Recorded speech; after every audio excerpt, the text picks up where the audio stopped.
Okay, welcome to lecture 55. What are we doing in this lecture? We're going to take all the input that we've gotten so far, and I hope you've kept your notes because you'll need them. We're going to take all the input and frame it into a set of draft requirements for further analysis and modeling. Let's first take a look at what we have. There is a download associated with this lecture, which should be available in the right panel on your screen. The document is called Scenario Notes, and I'll ask you to pause the video, download it, and take a quick look at it, and then start up again when you're ready. So let's now try to turn this input that we've received from Solomon and Martha into requirements. Okay, I just put the first block of notes on the screen. Here, Doug is describing how Solomon sees the problem, and this is very helpful information. All these problems describe at a detailed level what the project is about. I would consider them to be requirements in themselves, although we might turn them into requirements later. But it's good for us to record these in our requirements documentation in a project overview section. If you're using the 7th morning template, that's the first real section of the document on page 4. One quick piece of advice, though. If you have notes that reference people's names, it's usually a bad idea to put the names in your requirements.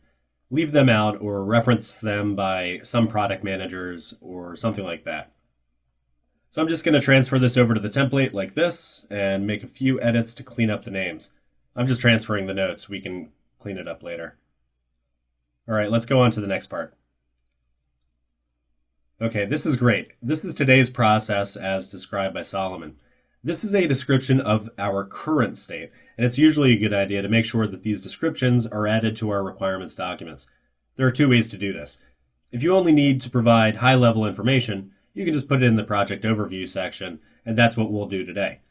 But if you have a lot more description and a lot more detail, it's usually a good idea to break that out into a separate section of the document called current state. I don't believe that's part of the 7th morning template actually, but you can easily create it if you find it useful. And similarly, I'll just transfer this over to the template. Let's go on to the next part of the notes. Okay, next up we have a couple of priorities, those of Solomon, and our first two actual requirements. What Doug did here was he listened to Solomon as he spoke, and Doug automatically converted the input into requirements and wrote them down that way in his notes. This is something that you'll do with time as you gain more experience in business analysis. So we have IDs, the requirements, the rationales, and the sources. Great. But writing requirements is only the first part. We also have to ask, are they well formed? Are they complete, implementable, testable, feasible, etc.? To me, they certainly look that way, at least for business requirements. These would be bad functional requirements because functional requirements need a lot more detail, but these are fine as they are. So let's add them to our requirements doc in the business requirements section. Okay, done. Let's go through a couple more examples. Okay, what I just put up on the screen is from the interview with Martha toward the end of the notes. Here, Martha describes the info that goes into her product line sales report, or PLSR, that she sends to Solomon after collating the information from the spreadsheets the product manager sent her.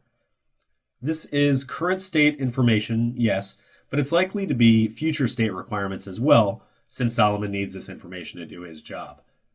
Now let's figure out what type of requirement it is. It's not business requirements because it's way too detail-oriented. It could be user requirements because it's information the end user needs.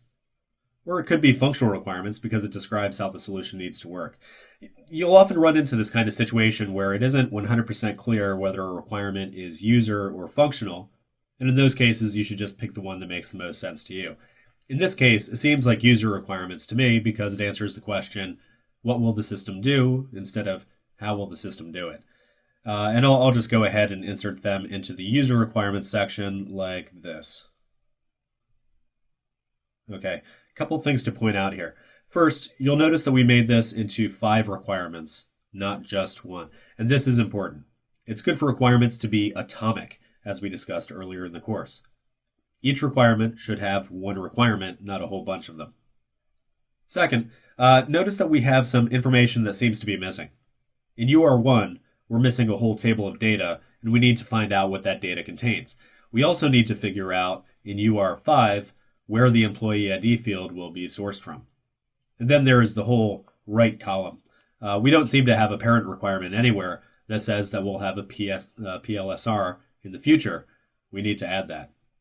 For anything that is unknown, we'll go ahead and put those in our unknowns and assumptions table, like this. Okay, for the missing business requirement for the PLSR, we'll simply make some small changes to the business requirement BR1, ending up with this. Okay, and we add BR1 to the parent columns for each of the user requirements, like this. And we're done. Okay, one more? Yeah, let's do one more. Okay, this is some of the last input that Martha provided. We know that these custom reports are created today, and our solution will probably need to provide for them as well. These all look like business requirements to me.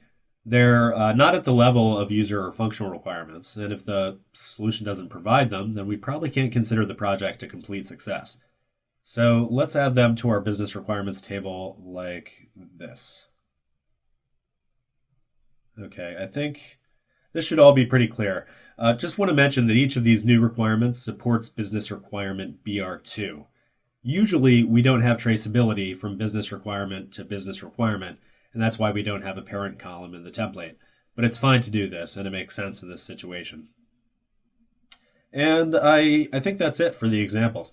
Just a final word before we move on. We're making a completed requirements document for this project available to you as part of the scenario, but we're not going to walk through them right now. We'll do that in a little while after performing our analysis and modeling. Okay, that's it for this. Let's get on with